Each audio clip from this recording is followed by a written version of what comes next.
So ani ana punta karon sa atong laag na padulong taog Pearl Farm, but first mag-lunch muna. So naami sa Garden Bay. And syempre naami sa may lobby waiting para sa amo ang yati para paadtuog Pearl Farm. So nice kaayo diri palang daan sa tabok no sa ilang hulatanan. Nice na kayo ang view. So, padulong nami, manakay nami sa among yate, charot. So, kao ba naman mga pag-umangkon, tungod kay na may libre. Actually, sponsored ni siya na laag sa Pearl Farm. How many times ako nakaadtog Pearl Farm? Siguro 5 times siguro.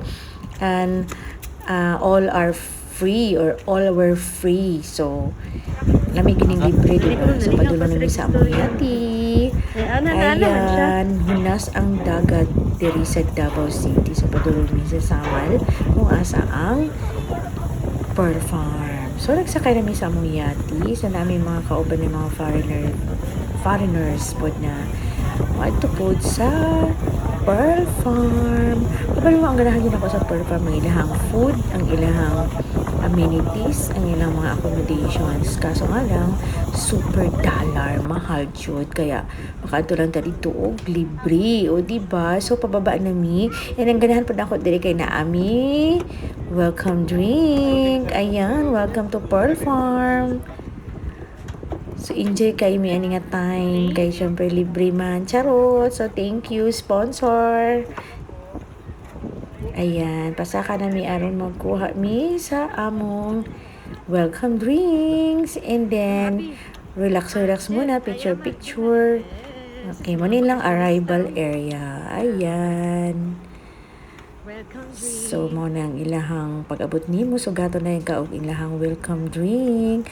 Ug ang ilahang mga gwapa o gwapo nga mga staff. Ayan. Tapos napod sila ka ng towel para pamuna sa imong kamot na abog. O, diba? So, lingkod sa tadiri. Ayan. Kaya tagang tag-welcome drink. Thank you. And syempre, kaya wala pa man ang ato ang room. Nag-arrive niya na siguro mga 2 p.m. And syempre na namin sa amo ang room. Kit kanya ako mga kauban o diba? Syempre atong ginapaabot diri kay ang malamian nga pagkaon ang ato ang dinner. So first naman diri nga nakaon is dinner. Tapos na ami tomorrow pagkaugma breakfast and lunch. So mo gina itong pinaka-paborito no ang pagkaon mo na nagko na itong mga lawas. So lami kay ang food diri sa Pearl Farm. Isa sa pinakaganahan sila ako magbalik-balik diri bahalag permanent na ako nagbalik-balik kaning ilahang food. Siyempre pagkagabi naasa na yung mga live band kaso nang gi-off lang nako para dili ta makapiright kay sige na tagka-copyright ani. So nasa yung mga live band nga nag-offer sa atog mga beautiful songs while nagkaon tao. Diba? Sosyal kaayo ang mga taga-bukid nakalugsong og mga sosyal na pagkaonan, especially ang Pearl Farm. Tungod kay lisod kay makaanhin diri kay mahal man. So maghulat lang gitag libre. O diba? Nice po kay ilang mga decorations. Ilang mga bagon-bagon nga na yung mga lights. So nice kay paggabi diri. So picture sa takay busog pa man ta bago ta mosaka sa taas padulong sa ato ang room. So ayan. Gwapo ang ilahang area diri paggabi tungod kay mag-reflect ang ilahang mga lights nga halang kagwapo gyud. Ayan, wala mi naligo na tungod kay tugnaw. So natulog na lang mi para sa tomorrow other activities which is maligo. O ayan, mo na ang pasaka sa taas kayo dito nga buntod. So pag-abot nimo diri na ay gamay isdaan. Ayan, nanaw sa tagkadiyot. Ayan. And then, pagka morning, mauna ni ang amo ang aura. Mga unasad mi. Mga unasad ta. Huwag mo na akong busing. Sayo pa kaayo. Mamaba na mi ka dito mi. Mga on. Huwag mauna ni atong gipaabot. Pero may kaon. So, na sila yung mga juice.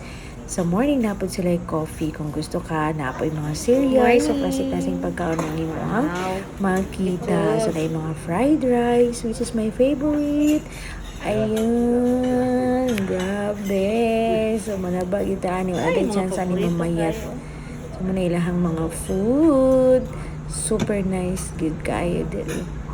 Ayan. So, kung gusto ka mag-diet na yung mga bread. Pero ako wala dyan ko kaon dyan ko Di ko ganahan ng mga bread. Gusto ko itong mga pang heavy duty charos. So, ayan. Wala ilahang mga food.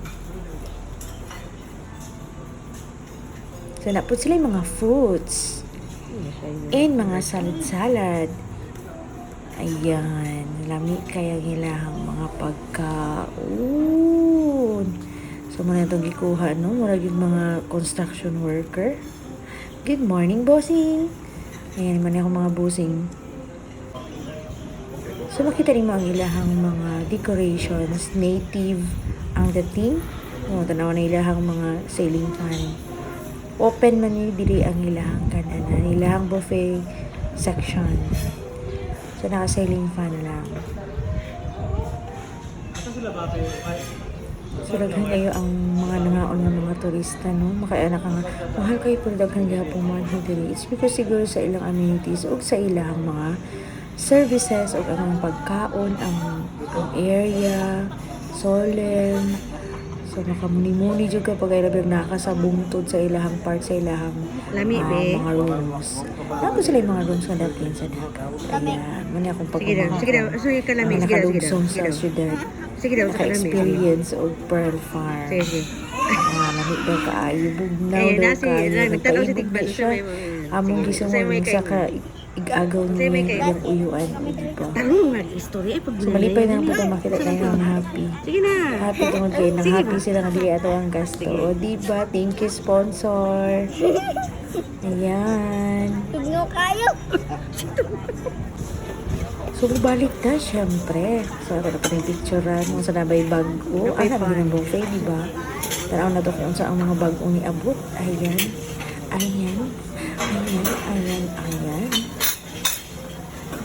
So, pag lunch, maano po na mo ang gikaon. So, mga na yung napabot na to. Kaning mga pagkaon. Kaya may lami. Labi naglibre. O, diba? Ay, sarap na naman ng mga pagkain dito sa Pearl Farm. Marami silang mga fruits. Ayan, may mga, ano ba yan? Mga salad. Pwede ko mahilig salad. Ayan, mga binisaya ang mga salad. So, halo-halo. Siyempre, pwede nga, dili ta magpa-picture sa mga lugar kung asa ma-remember na to. So, kato lang ang among trip to Pearl Farm.